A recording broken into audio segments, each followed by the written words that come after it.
position on matters to do with corruption. The biggest challenge we have is, and I've said this, there is one statement William Mutunga, our former Chief Justice, said, that for the time he was in office, the hotline, which normally is the line that the president uses to call people at a certain level, he said that hotline never rang. And not that it was faulty.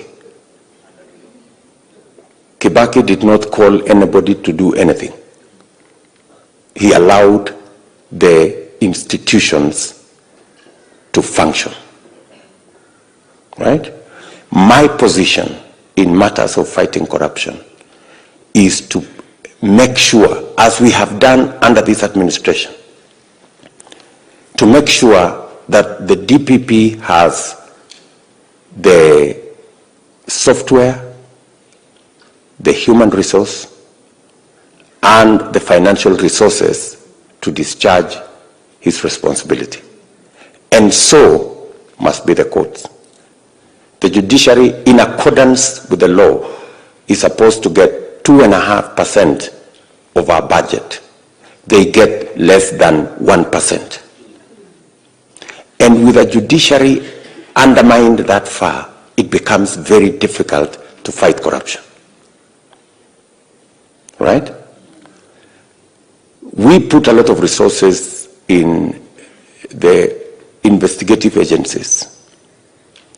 My position is that the fight against corruption will succeed when we capacitate all the institutions charged with fighting corruption and we remove politics from it.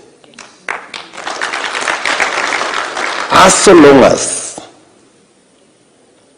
there is a clear push that people are prosecuted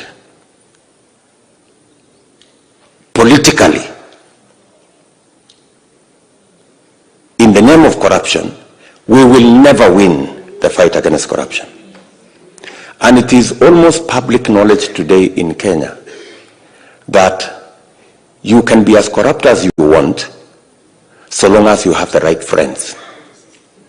As long as you are not a friend of William Ruto, you can be, as long as you don't associate with William Ruto, you can steal anything you want. Yeah? And it is so obvious that people will tell you today in Kenya that I have to be a friend of so-and-so so that I am not charged in court for corruption. Are we together? So my position is that we need to eject politics out of the fight against corruption, and we need to support all the institutions charged with the fight against corruption, including oversight. Today, if you do not even have a properly functioning opposition, how do you hold government to account? You know? If all efforts are being made to recruit the opposition into government so that they shut up whenever wrong things are going on, that's going the complete wrong direction. That's why my position is we should have institutions, oversight institutions, whether it is the opposition, whether it is the committees in parliament, whether it is the office of the DCI, the EACC, and the only instruction they should have is not from any politician, but from the law. That should be our position, and that is my position.